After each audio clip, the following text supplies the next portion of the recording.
Okay, so now we're at the point where the topic, at least in my opinion, broadens up a bit because it's not strictly about difficulty. It's strictly about Sekiro's difficulty. Well, I guess you could say it gets more focused. So again, I have not yet played Sekiro. I've only seen some gameplay for it and seen other people's opinions on it and things like that.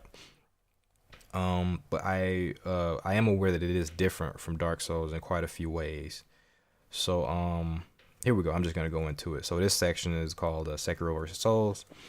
Sekiro is different from Dark Souls in many ways. More so than Souls, Sekiro is in the same vein as titles such as God of War, both the old and new series, or at least the old and the sort of Norse reboot. That's how I'm separating them. Same vein as titles such as God of War, Devil May Cry, Ninja Gaiden, and Onimusha. And more so than Souls, Sekiro could benefit from an easy mode because the themes of Dark Souls and its difficulty that's baked into its narrative aren't as prevalent in this title, at least as far as I know. And when I separate Souls from these other sort of action games, I mainly refer to the RPG elements because the RPG elements change the entire face of what Souls is compared to these other action games. You can also say the pace as well, and I believe Sekiro is a quicker game than Dark Souls, but Bloodborne is also a quicker game than Dark Souls. So Bloodborne is separated from something like Devil May Cry in the way it plays, but also in its I guess RPG systems and things like that. And it feels a bit more grounded, but I guess you could also separate the new God of War from the Devil May Cry series as well, because it's a bit more grounded. You're not jumping into the air doing crazy air combos and stuff. So yeah, it gets a bit muddy kind of separating these out, but I think Sekiro lines more with those games than any of them would line up with God of War. I think we can all, most of us at least, can kind of understand that and feel that difference. Adding difficulty modes in a game like Dark Souls is just about the most sacrilegious thing you could do, and the most pointless also because of Dark Souls' open-ended character, class, gear, and stat builder. You could literally play the game how you want and get any number of boosts to your preferred playstyle thanks to the hundreds upon hundreds, maybe even thousands really, of options in that game. Sekiro isn't as lucky in that regard, dropping much of the customizable RPG elements that the SoulsBorne series is known for. So again, I can see how an easy mode could actually benefit this game in particular. But saying that the game disrespects its players because it lacks one is just nonsensical to me. There's no disrespect in there from not having an easy mode. I said at the very beginning that I think it's more disrespectful to assume that a player could not handle the challenge provided by your game. I think that is the ultimate disrespect. But yeah, if this guy is talking about disrespecting your time and money, maybe I can understand that. But the tone of that title just didn't seem to convey that particular message to me. And honestly, a game like Sekiro, with no real social elements like the typical FromSoft SoulsBorne game, could no doubt benefit from an easy mode. I'm all about that. I'm all about these action games. They can benefit from easy modes. I can actually see that. I can actually agree with many of you easy mode advocates out there. But the thing is, it is all about developer intentions. I believe in that. I believe in the intention of the developer. Because without their intention, experiences couldn't really be had. Certain experiences anyway. You can't have like a sandbox experience without them doing anything. But you don't have structure. The developer gives you all the structure to make things fun and meaningful. So it's all about the intention of the developer and their vision. I would not want to change any classic game such as Super Mario, Ninja Gaiden, or Contra to make it easier for my benefit when there are so many other games for me to enjoy. To its credit, Sekiro does already have some difficulty modifiers with its tools, stealth system, and skill trees to alleviate the burden of its complex combat.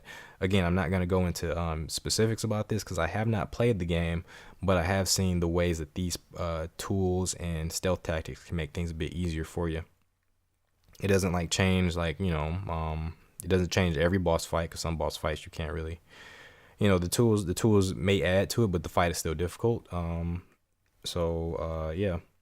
So I'm not gonna go into too much detail about that. But next we will talk about developer intentions. So again, it's all about what the developers want and what they believe that their player base wants. This is what a game is. At the end of the day, developers want to make games that they're interested in, but they also want to make a large profit. Game developers are constantly balancing these two internal desires. Most developers want as many people as possible to play their games, but they don't want to sacrifice the intent of their vision to do this. In this day and age, it is nearly impossible for a creator to be inflexible in this regard. So there's always going to be some give and take as to what the developer wants to make, what they think is cool and fun, versus what they think will fly when it comes to making money, when it comes to appealing to as many people as possible. So it's always about, entertaining themselves and who they think is their audience, whether that be a niche audience or what. And then the magic comes when they release and they find out that, like FromSoft, they find out that their niche product, a product that should be niche, is actually relatively, because of their passion shines through, it is relatively popular. And so that's how they break through to the masses.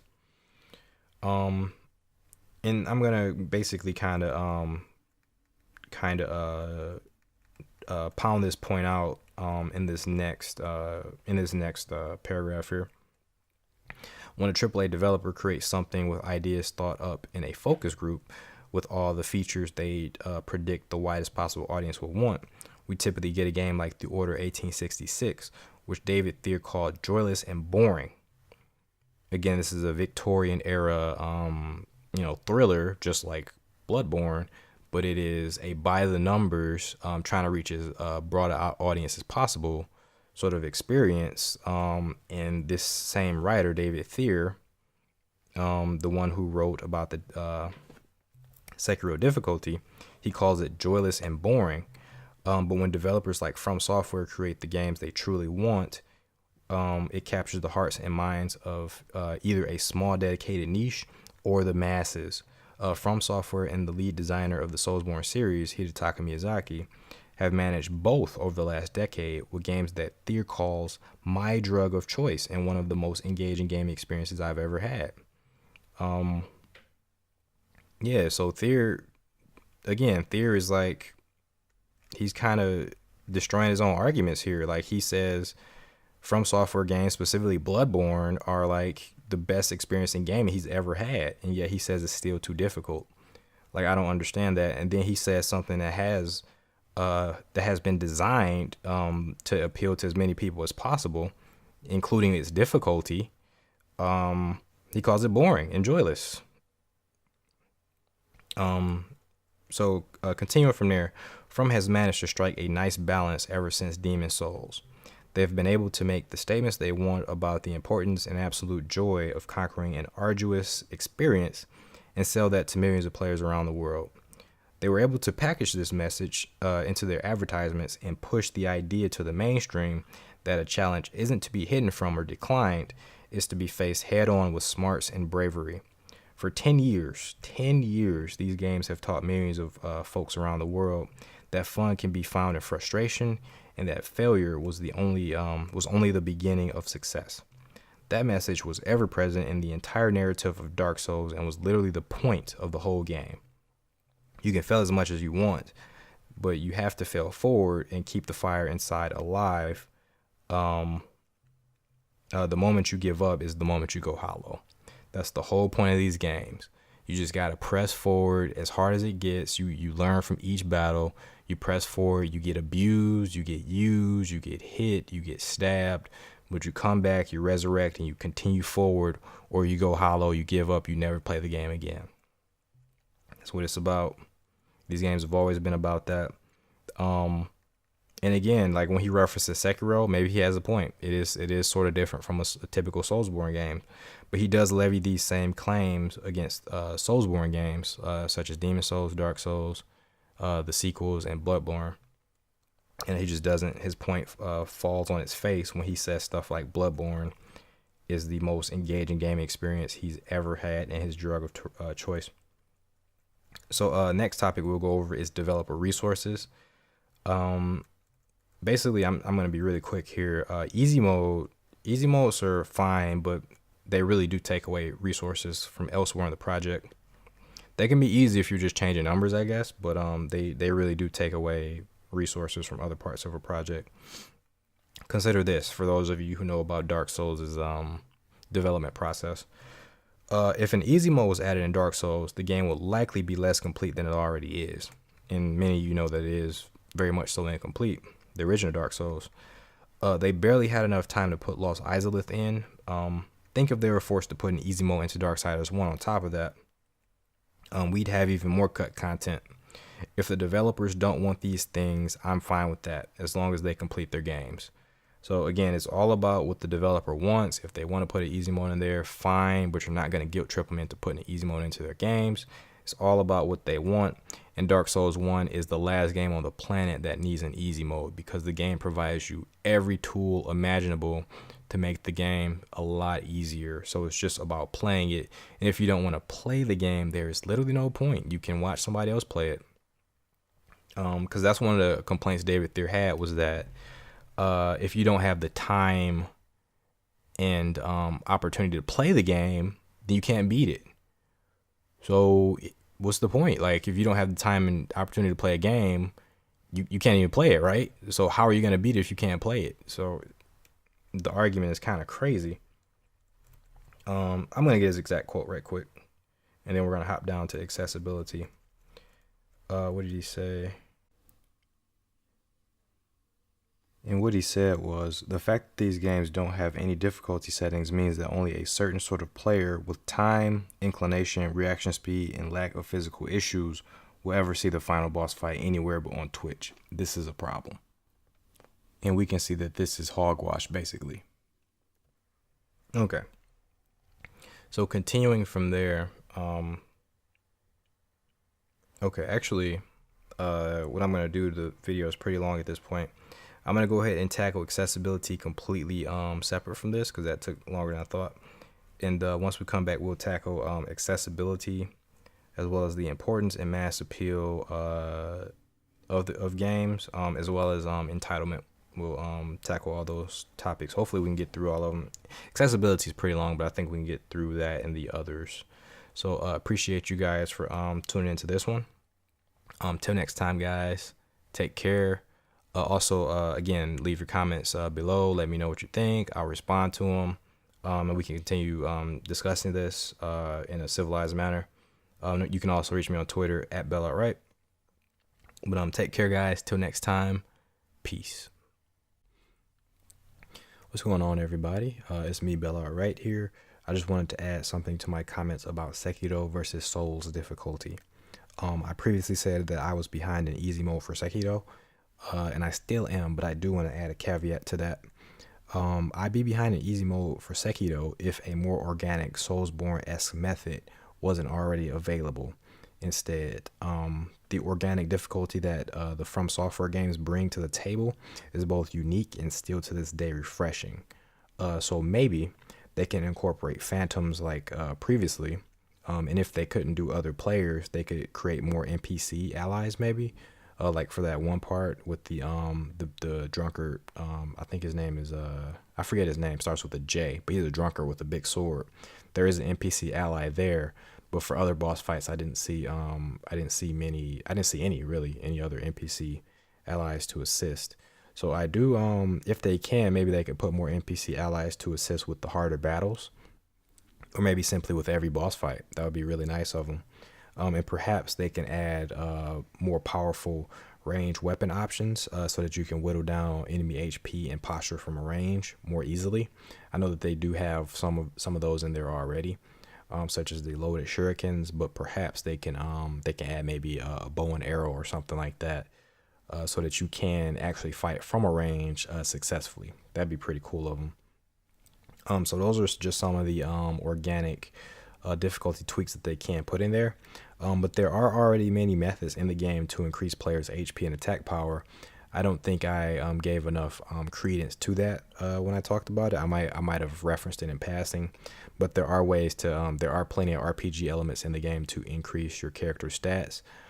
They likely aren't as unfortunately, I haven't had time to actually play the game, but they probably, from what I see, they aren't as powerful or as prevalent as they are in Dark Souls.